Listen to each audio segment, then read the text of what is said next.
Welcome back to Capitol Tonight. Another Texan is officially headed to Washington, D.C. The U.S. Senate easily confirmed San Antonio Mayor Julian Castro as the new Housing and Urban Development Secretary today. Our John Salazar has the latest from City Hall in San Antonio, where Castro announced his future plans.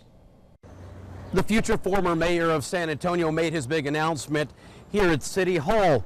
He thanked the citizens for their support as he heads to D.C. to begin his new job. He also acknowledged the importance of his new role and the boss he will serve under.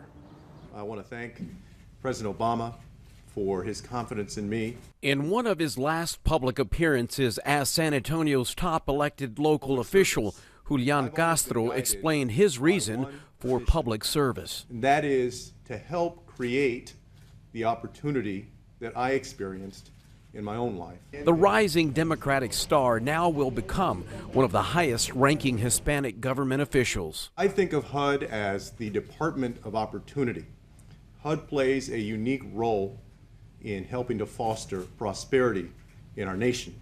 His 71-26 Senate confirmation vote further elevates Castro on the national political scene. He earned praise from both parties.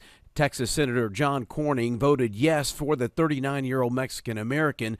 Ted Cruz voted no. I want to thank the United States Senate for a strong bipartisan vote.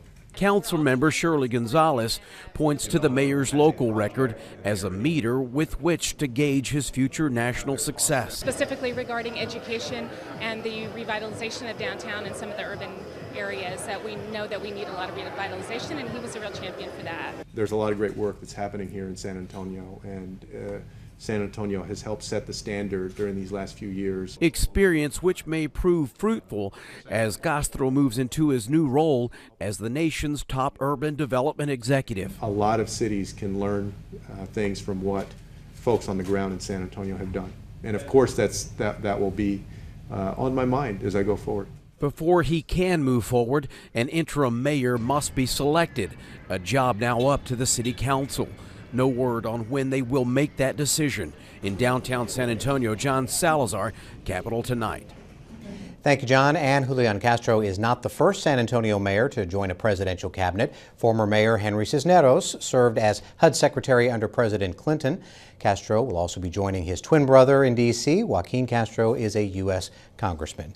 Harvey Kronberg now joins us on this busy Wednesday, and there'll be plenty of time in the future to talk about the move for now Secretary Castro. But let's get to what took place up in Dallas today. Are you surprised that Governor Perry had this private audience with President Obama regarding the immigration situation? Well, the optics were better than they otherwise might have been. The president's taking a lot of incoming from both parties, obviously, for moving too slowly.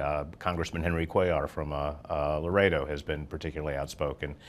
So this was, in a sense, the least he could do. What would have been really remarkable would have been President Obama and Governor Perry coming out and speaking together. But Governor Perry has been using the president as a punching bag for 6 years now, so the likelihood of that was fairly remote. Yeah, you know, the president, of course, arrives in Austin tonight. He's going to have some fundraisers here before talking about the economy at the Paramount Theater tomorrow. Doesn't sound like there's going to be a lot of Texas Democratic candidates lining up to shake his hand while he's here, and I would imagine that probably does not surprise you? Not in the least, but first of all, there's only two Texas Democratic candidates with any name ID at this stage, and that's, of course, Wendy Davis and Leticia Van de Putte. But the president still has probably got a 60% unfavorable rate inside the state of Texas, so separation is, there's no upside for being on stage with the president, being photographed with the president. Now, if it was Hillary Clinton or Bill Clinton, it would be a different story, but they've written Texas off, the White House has written Texas off for a long time, and it's not going to unite independent or swing voters to have an appearance with the ticket. Okay, now on to the other big story today. We heard UT Chancellor Figueroa basically accept the terms for the departure of UT President Bill Powers, saying, okay, yeah, let's go with what you want, President Powers, and that would be keep my job through June of next year, or basically through the next legislative session and the end of the academic year. Does this diffuse the situation? Of course, we still have in the backdrop here, or maybe in the foreground, the Regent Wallace Hall inquiry and drafting of articles of impeachment. What does this signal regarding this whole situation?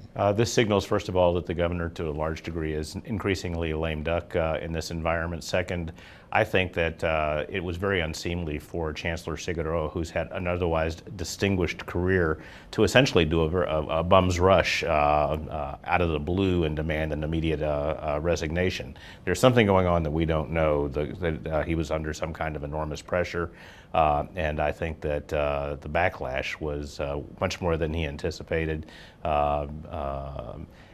Essentially, what this is now about is that the next governor, whether it's Wendy Davis or Greg Abbott, will be involved in the selection of the next UT president, and none of them have the animus towards the University of Texas that Governor Perry apparently does. And the politics, meaning specifically the politicians who have been looking at these latest developments here, you can't ignore. I know you posted there on the Quorum Report former Lieutenant Governor Ratliff's letter that he sent to the chairman of the UT system, Paul Foster, upset with what seemed like this, as you called it, this bum's rush to force his resignation.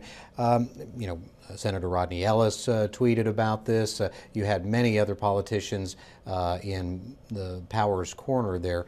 This was a lot of outside pressure, really, coming from the political world to the regents. Well, this is pure speculation on my part, but I intuitively sense that it's correct. Next Wednesday, the Transparency Committee is supposed to meet, and it would not surprise me if they had a vote on impeachment. And I think that, if anything, Figueroa's actions to try and drive Powers out of office has firmed the resolve of that committee.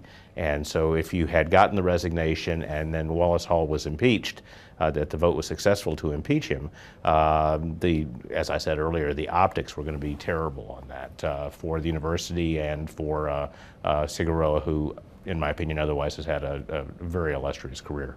We do have 1 minute left, so I can sneak in a question about Julian Castro and his formal approval by the Senate to be the next HUD secretary.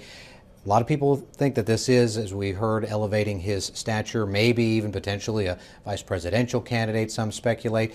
Is this the beginning of a lot of great things to come, or could this be a political dead end for him? Well, anytime you plug into a national or a federal bureaucracy, there's a lot of risk, obviously, because in a sense you're the titular head. There are so many moving parts to these bureaucracies that if something blows up on you, it could undermine any future prospects that you have. But clearly they're cultivating him for a national Rolodex. He's going to be traveling the country, not just as a parochial Texas mayor, but as the head of a very serious department.